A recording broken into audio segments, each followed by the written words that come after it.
নতুন বউ, তুমি তো আবার রেগে গেলে। দেখো, আমরা হলাম গিয়ে প্রতিবেশী, তোমাদের সুখ দুঃখে তোমাদের পাশে এসে যদি না দাঁড়ায়, কে দাঁড়াবে বলো?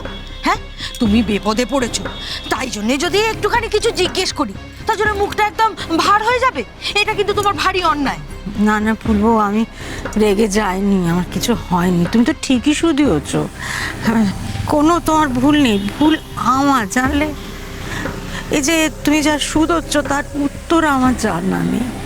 আমার বড় বৌমা কোথায় গেছে, কিভাবে আছে, কখন ফিরবে, এর কোনো উত্তর আমার কাছে নেই গো। তো তোমাকে কি উত্তর? মা, আপনি দেখেছেন বদ্দির ছবি সব দেয়ালে দেয়ালে লাগিয়ে দিয়েছে।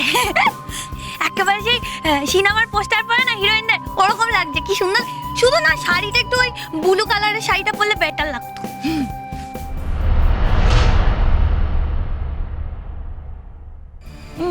না, আমি আসলে জানতে চাইছিলাম যে আপনি ছবিগুলো দেখেছেন কিনা। আসলে সকালবেলা আপনি যখন বাড়ি থেকে বেরোলেন তখন তো কিচ্ছু ছিল না, এখন তো ছবিতে ছবিতে একেবারে ভরে গেছে, তাই না? আর চারিদিকে তো খালি বদ্দিকে নিয়েই আলোচনা চলছে, বদ্দিরই ছবি। আমার হেব্বি মজা হচ্ছে, কিরকম আমরা বিখ্যাত হয়ে গেলাম। আপনি কিছু বলবেন না? কি বলবে কাকুলি, নতুন বউ কি বলবে? এইসব কাণ্ড কারখানা দেখে কারোর মুখে কথা সরে? এসব কাণ্ড দেখে নতুন বউয়ের তো চোখ ছানা ভরা, মুখে একবারে কুলু। তা ঠাকুরপো, তুমি কিছু বলবে নাকি? তুমি কিছু জানো নাকি ঘরের লজ্জা বাইরে আনতে চাইছো না?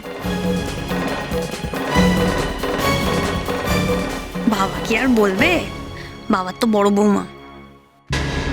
আহা, এসব কথা উঠছে কেন আমি তো বুঝতে পারছি না। এমন একটা ঘটনায় সবার মনে প্রশ্নই বা উঠছে কেন? এটা তুমি কি বলছো ঠাকুরপো? আসবে না? এরপরেও প্রশ্ন আসবে না? পাড়ার লোকে তো আর চোখে ঠুলি পড়ে নেই। আমরা বাবা সাধারণ মানুষ, যখন তখন ওই পেপারে আমাদের ছবিও বেরোয় না, বাড়িতেই বলে আমাদের ছবি নেই। শোনো, কখনো কখনো তোমার ছেলের সুকৃতির খবর কাগজে বেরোয়, আবার কখনো কখনো জেলে যাবার। তোমার বড় বৌমা, সেও তো কাগজে নাম বের করেছিল, তখন তখন তো দুজনে খুব বুক বাজিয়ে এসে বলেছিলে, সবাইকে রসগোল্লা খাইয়েছিলে। এখন না হয় নিম পাতার রস খাওয়া। হ্যাঁ, ভালো ভালো ভালো, ভালো সময়ে সব ভালো, এখন খারাপ সময়ে মুখে একবারে কুলো। হ্যাঁ, ওমা, আপনারা জানেন না বদ্দি তো কাল দুপুরে বাড়ি থেকে কাউকে কিছু না বলে বেরিয়ে গেছে। তারপরে মায়ের তো সেই থেকে খাওয়া দাওয়া সব বন্ধ, মা ফোন করেই যাচ্ছে করেই যাচ্ছে, বদ্দি ফোন তুলছে না, মা তাও ফোন করে যাচ্ছে, বদ্দি তাও ফোন তুলছে না। আমরাও তো হাঁ করে বসে আছি যে কি হয় কি হয়, বদ্দি কখন ফোন তুলবে। তারপরে আজ সকালে যখন ফোন করেছে, একটা লোকের গলা পাওয়া গেছে। মা, লোকের গলাটা কিরকম একটু বল।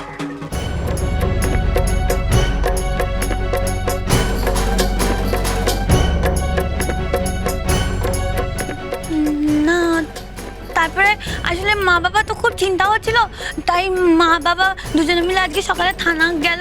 মেজো বৌমা, তুমি হয় ঘরে যাও নাহলে দোকানে যাও, মায়ের মাথাটা এইভাবে গরম করে দিও না। দেখছো তো চিন্তা করে করে মায়ের শরীরটার কি অবস্থা। এখন এইভাবে তুমি কথা বলছো, এইসব কথা বলার সময় এটা? না না, তুমি একবারে ঠিক কথা বলেছো ঠাকুরপো। সত্যি তো, ঘরের বউ যদি অন্য কারোর সঙ্গে পালিয়ে যায়, তাহলে কি শাশুড়ির মন ভালো থাকে না শরীর ভালো থাকে?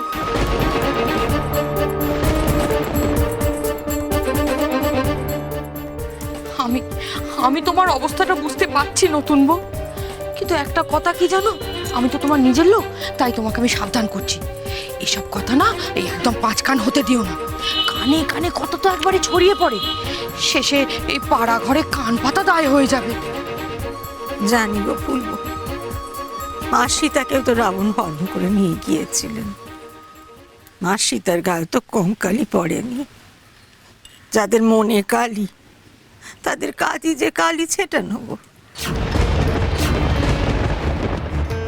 তার জন্য তো আর হাত পা গুটিয়ে ঘরে বসে থাকতে পারি না, নড়াচড়া তো করতেই হবে।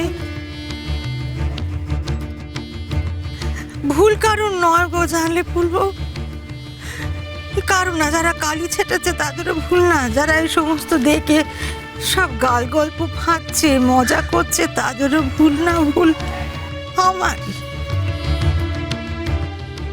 আমি আসলে দেখো, যখন সে ভালো কাজ করেছে তখন তো গল্প করে বলেছি, এখন সে বিপদে পড়েছে, এখন তো আমি মা, আমি তো মা হয়ে সন্তানকে দূরে ঠেলে দিতে পারি না, তার পাশে তো আমাকে দাঁড়াতেই হবে।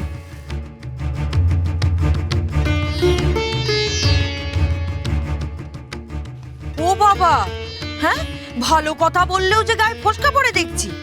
চোপা করে না হয় আমার মুখ বন্ধ করে দিলে, কিন্তু এই যে পাড়াতে গুজগুজ ফিসফিস হচ্ছে ঘরে ঘরে, তাদের মুখ তুমি কিভাবে বন্ধ করবে শুনি? এই যে তোমার মেজো বৌমা কাকুলি, এর মুখ বন্ধ করতে পারবে তুমি? এই কি ফুলদানি, আমি কি বললাম? আপনি আমায় কেস করছেন কেন? মা, আমি না আসলে বদ্দির জন্য মেজ বৌমা, তোমার এই আসলে নকলে নিয়ে থামো দেখি, এবার বাড়িতে যাও। আর তোমার বড় যাকে নিয়ে যদি আরো কোনো গপ্প ফাঁদার ইচ্ছে হয়, বাড়িতে একা একা ফাঁদো আর নিজে নিজেকে বলো। পাড়ায় বেরিও না বড় যার নামে গপ্পের ঝুলি কোলে করে। অনেকে আবার আদর করে তাদের ঘরে নিয়ে যাবে, ও নাতনিটা ঘরে একা পড়ে থাকবে না।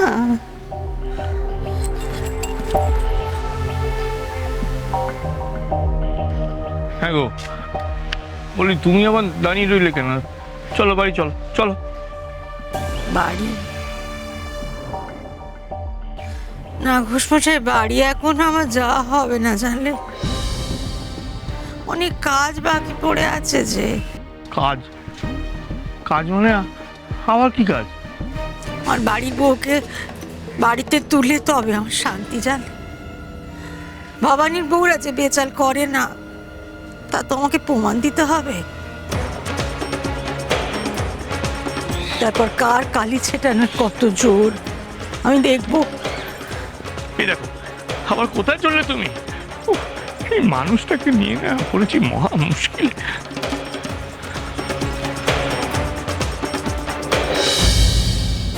মা আবার কোথায় গেল? সত্যি কি বদ্দিকে না নিয়ে মা ফিরবে না? কি মজা তাহলে। আমি এবার গিয়ে সংসারের দায়িত্বটা নিয়ে নিই।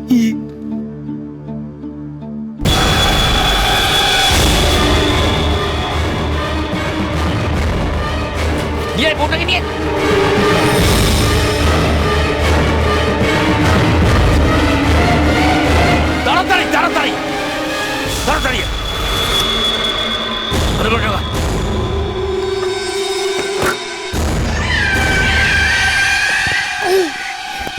বড় বৌদি, আমিও ভয় পাইনি, তুমিও ভয় পেও না।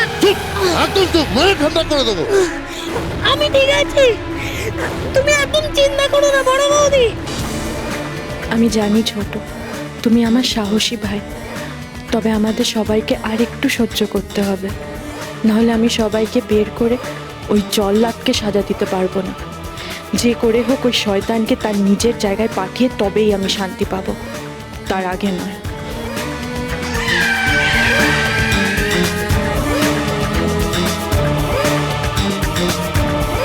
পালাচ্ছে, ধরুন ধরুন, পুরো গ্যাংটা পালাচ্ছে।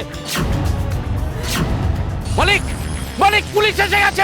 মালিক, বল, ধরুন ধরুন, সে কি ধরুন। হাত করে দেখছিস কি? বোমা!